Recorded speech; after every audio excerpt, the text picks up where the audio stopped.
మీ business ఏదైనా మీ ఊర్లో promotion చేయాలంటే అది సుమన్ టీవీతోనే సాధ్యం. ఇప్పుడే సంప్రదించండి.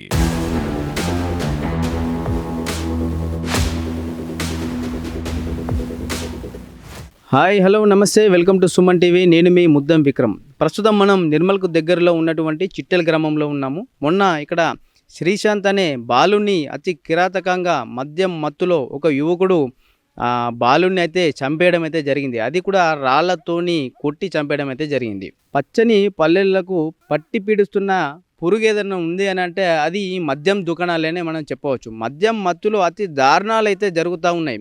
వీటిపైన చర్యలు తీసుకునే నాదుడే కరువయ్యారని చెప్పవచ్చు. ఎందుకంటే ఎక్కడ మనం హత్యకు సంబంధించి ఏదైనా విషయాలు మనం ఇది చేసినా అందరూ మద్యం మత్తులోనే చాలా ఎక్కువగా ఇలా జరుగుతూ ఉన్నాయి. మరి ముఖ్యంగా గ్రామాలను గమనిస్తే వాళ్ళంతా చేన్లలోకి వెళ్ళి పంట పొలాలలో పనిచేసేవారు.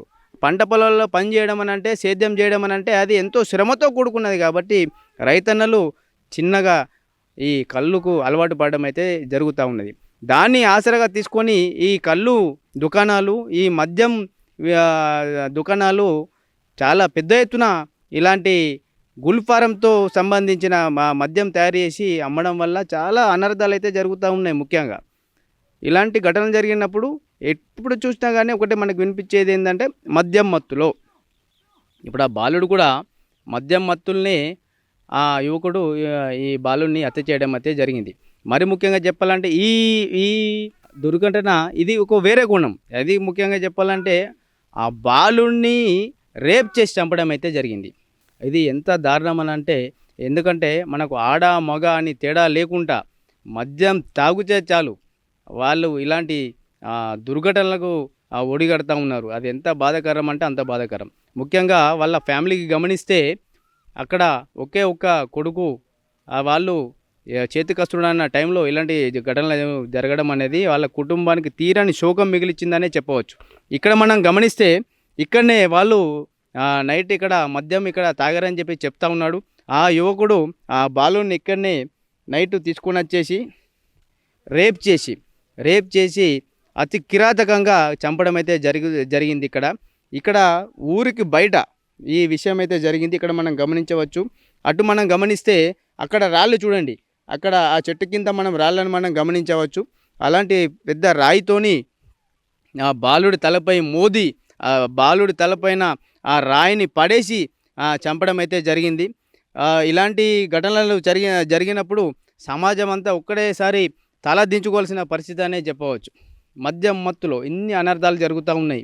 మరి ముఖ్యంగా చెప్పాలంటే ఈ ఎక్సైజ్ అధికారులు కూడా వీటిపైన దృష్టి సారించి ఈ కళ్ళు దుకాణాలపై వాళ్ళు చేస్తున్న ఈ అరాచకాలపై చర్యలు తీసుకోవాలి. ఎందుకనంటే వాళ్ళు గుల్ఫారం వాడడం అనేది దాంట్లో పెద్ద ఎత్తున వాళ్ళు యూజ్ చేస్తూ ఉన్నారు. దాని ద్వారా ఏమైపోయిందంటే అదే మధ్యాహ్నకాలు అలవాటు పడుతూ ఉన్నారు. ఏదో రైతన్నలు పాపం వాళ్ళ శ్రమకు ఎంతో కష్టపడుతూ ఉంటారు. వాళ్ళు వచ్చేసి ఏదో చిన్నగా వాళ్ళు మద్యం తీసుకుంటూ ఉంటారు. కొందరు, అందరూ కూడా కాదు, కొందరు అయితే దాన్ని ఆసరాగా చేసుకొని వీళ్ళు పెద్ద ఎత్తున వ్యాపారాలు అయితే చేస్తూ ఉన్నారు.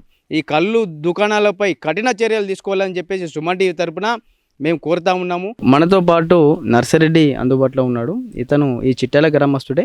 ఆ అబ్బాయి కూడా అతను నర్సిరెడ్డికి తెలుసు అని చెప్పి చెప్తా ఉన్నారు. సరే చెప్పండి సార్, ఆ బాలుడు ఎలాంటి వాడు, అసలు దాని గురించి చెప్పండి.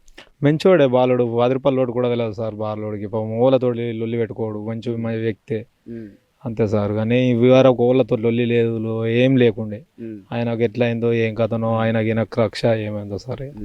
ఇప్పుడు ఇక్కడనే చంపారని చెప్పి చెప్తా ఉన్నారు కదా సార్, అసలు ఎలా జరిగి ఉండొచ్చు మీ దీని గురించి ఒకసారి? మేము తెల్లం దాకా అందరం, నేను కూడా లెంకినా సార్. పాపం బాధపడితే అందరూ వాళ్ళ ఇంటోళ్ళు మేము అందరం లెంకంగా దొరకలేడు. పొద్దుగల్ల వాళ్ళు డాక్టర్ ఇక్కడ మా గురెడ కాపోలే ఇటు పశువులు పోయి వస్తారు. డాక్టర్ వచ్చేదాకంటే ఇక్కడ శవం కనబడ్డదట. కనబడగానే వాట్సాప్లో అందరికి గ్రూప్లో పెట్టేసిండు. పెట్టేయగానే చిట్యాలు అందరు వచ్చారు, ఎస్ఐ అందరు వచ్చి చూసారు సార్. వచ్చి చూసి అది లేపలేరు బాడీ. కుక్క వచ్చింది, కుక్క వచ్చినాక కూడా ఎటు తిరిగిన ఏం కథ అని ఆ పిల్లని పట్టేసుకున్నది, గుండెలో పిల్లని. ఇప్పుడు బండతో ఎక్కడ ఇది చేసింది సార్? అది ఇక్కడనే సార్, ఇక్కడనే తలపైన కాదు సార్, పురుషుల పైన చేసి. అంటే పురుషుల పైన అంటే మర్మాంగం ఉండే ప్లేస్లో అతి కిరాతకంగా బండతో మనం కూడా చూడలేం కదా సార్, మనం కూడా చూడలేం కదా ఏ రాత్రిలో ఎప్పుడు చంపాడు ఏం కథ ఏ టైంలో మనం ఆ టైంలో ఇటు వచ్చిన వాటికి దొరికిపోతుండే నచ్చు అటు కట్టలేంకినాం మేము. అదే అదండి అతి కిరాతకంగా మన మర్మంగా ఉండే ప్లేస్లో బండలతో కొట్టి దాంతోపాటు తలపైన కూడా ఆ పెద్ద పెద్ద బండలతో కొట్టి చంపేయడం అయితే జరిగింది.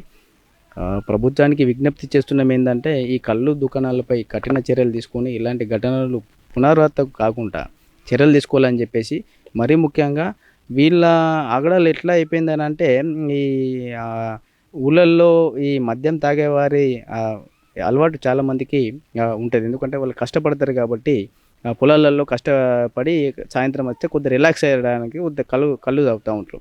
దాన్ని ఆసరాగా చేసుకొని ఎక్కువ మోతాదులో ఈ కెమికల్స్ వాడడము, ఈ గుల్ఫారాలు వాడడము, వాళ్ళ బిజినెస్ కొరకు ఇలాంటి వాడడం వల్ల అది వాళ్ళకు అదే అలవాటు అయిపోయే పరిస్థితి ఉన్నది. అది కూడా తక్కువ అంటే 20 రూపాయలకే దొరుకుతుంది కాబట్టి ఎక్కువ మంది దాన్ని ప్రిఫర్ చేసి తాగుతారు.